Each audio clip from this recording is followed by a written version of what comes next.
thinking that this all just happened here. But the people who had the ideas to do the things that we're talking about didn't just get those ideas off the top of their head. They came from somewhere. And that somewhere is history. These ideas were had before and were carried on and upheld for hundreds of years before they happened here. Yeah, right. Absolutely. Yeah, and if we go back to ancient Rome, they were coming from somewhere else before that. Right. You know, Greece, maybe Assyria. Like, there were plenty of other empires to look to for advice on how to do all this stuff. Yeah. I think, though, like, it feels to me like for a long time after the fall of Rome, I think probably primarily through the Catholic Church, which originated in Rome, you know, there's like the same set of beliefs. Like, the familiarity of lots of what we've been talking about in Roman society is like, it is so close. Like, it is so similar to the way that we have been taught to be in America. Yeah. And I think that, you know, like, it has changed remarkably little. Like, we're not allowed to go out in public now, but we're also allowed to be catcalled and bothered and expected to uphold these impossible ideals. And because they have been upheld for so long, and we haven't come that far. Yeah, because sometimes women police that boundary ourselves, you know, because we're women. There, women are vested in it. Yeah, I mean, we're all part of this same culture now. Yeah, and we were all raised in some way or another in the same culture. Like, I don't know, it feels really bad. I feel like so manipulated right now by people who have been dead for a really long time. Yeah. That's absolutely. It's like my credit report. It's like I keep expecting to get better, and it never does. But ultimately, what it comes down to is my credit report is only real if, you know, somebody is upholding the thing that says it's real. Right. Exactly. Yeah. Fucking so why should it oppress your life? Yeah. Seriously. But it does. I know. That's the thing. It does. And that's the crappy part. I listened to the femininity episode, and one of you asked the question of, like, what does a decolonized gender society look like? Yeah. And I was really thinking about that. And I was thinking, like, what if it looked like no genders? Like, and not to say that, like, there are not, like, male and female genders that are obviously divorced from your physical sex, but, like, there's no prescribed gender role that you have to obey. Right. Gender isn't the defining thing in everything that you do. Gender could be absolutely fluid and not attached to your sex at all, or like what's in your pants at all. Yeah. Your role in society would not have to be prescribed by the package you were born with. Right. Like what if we didn't need, what if it wasn't so important to be the ancient Romans and know who's the top and the bottom, or to be modern people and know who's a she and who's a he, or whatever? Like, what if it just isn't as important and defining about us, you know? Yeah. Yep, exactly. Yeah. Obviously, decolonize could literally mean taking the land back. But when we're talking about it in this context, we're talking about, like, decolonizing the mind. And gender is all in the mind. So if we were able to get around that and see gender as fluid, or as not even any, like, not the thing that defines everything that we do, right, then that's exactly what we're looking at getting people to see here. Yeah. Right. Like, you define your own experience of gender. It's not something imposed on you, you know? Yeah.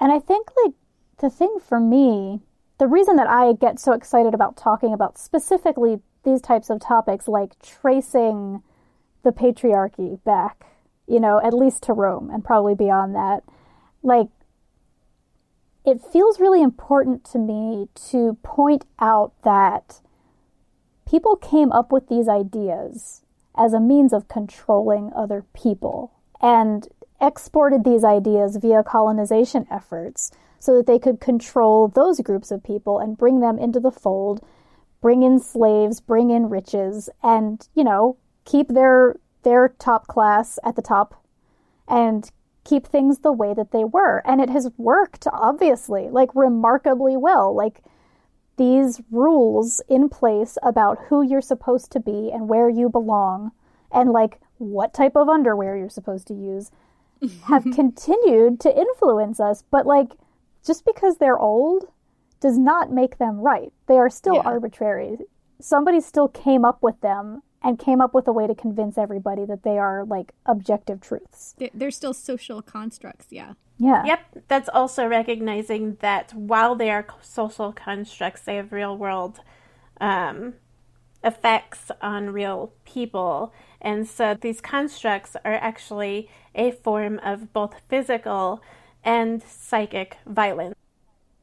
Mm-hmm. Absolutely, yes. Mind control. Yeah. I'm not saying it was aliens, but it could have been aliens. Ancient But it was Roman probably aliens. Romans. Yeah.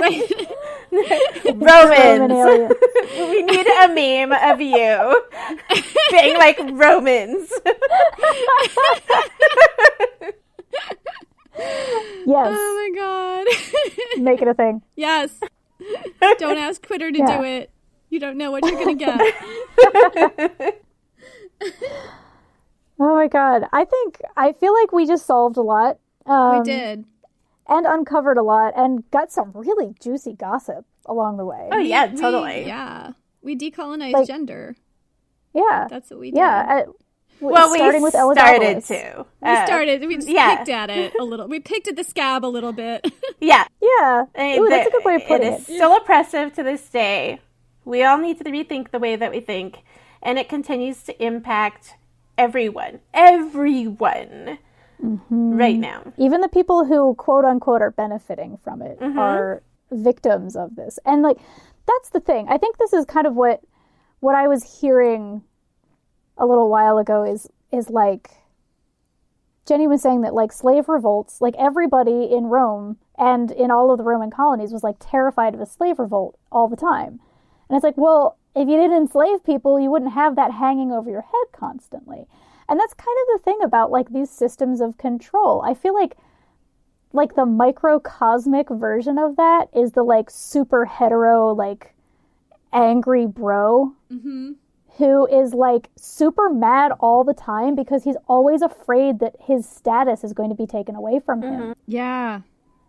And it's like, well, then don't build your entire sense of self on things that can be so easily taken away from you. I think that's such a really like good muscles. way to explain toxic masculinity. Yeah. Right. Yeah. And I mean, we all have those things. Like, far be it from me to like go around just judging everybody for following the rules that have been coming down to us for at least 2,000 years. But like, the ancient Romans spend are some time still thinking about them. They're still controlling our every move. Yeah. But here's the thing. Fuck you, Julius Caesar. We have identified this, and this is our way of confronting it and calling it out so that we can resist it, and so that hopefully we could give other people the language and the ability to identify it themselves and resist it. So, I mean, in a way, I guess we kind of did it. Right. Yeah. We're So doing we can give ourselves like a little pat on the back. Yeah. Yeah, and Julius Caesar a little stab in the back. Yeah. Stab in the back for the patriarchy as embodied by Julius Caesar. Absolutely. I'm pretty proud of myself for that one. Way to go, Lindsay. I'm so proud of you. Thanks. All right. Well, I feel like we have been at this for a long time, and now is probably a pretty good time to wrap it up. James thinks it's time. Thanks, James. So, Jenny, thank you so much for coming on. I would love it if you would tell our listeners where they can find Ancient History Fangirl and anything else that you want to plug. Yeah, so my podcast is Ancient History Fangirl. You can find it at ancienthistoryfangirl.com or Ancient History Fangirl wherever you get podcasts on whichever app you use. Yay! Yay! Thank you, Jenny Williamson. Thank you for having me. This has been so fun. Oh, yeah. I have a feeling you'll be back. I hope so. Me just too. Just like Julius Caesar. Just keep coming back. My very first time I got to meet Jenny, and this was a blast. I definitely want to do this again. Yay! I'm so glad. I'm so glad I got to meet you and have this amazing conversation with you, because this is exactly how I want to spend all of my nights, is talking about this stuff. For real, right? Yeah, same. Yes. So, dear listeners, thank you so much for sticking with us. We'll be back with our next episode in a week, and that is going to be on the topic of fashion. So, if you're, the fashion police, well, if you're the fashion police, maybe don't listen to us talk about Maybe just don't be the fashion police. I don't know.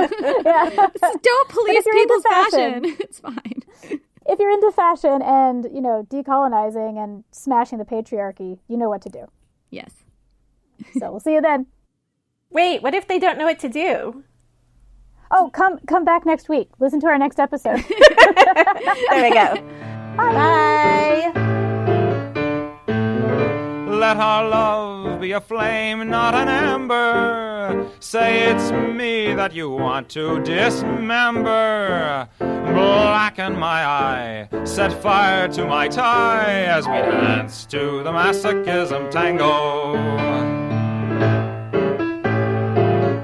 At your command, before you here I stand. My heart is in my hand.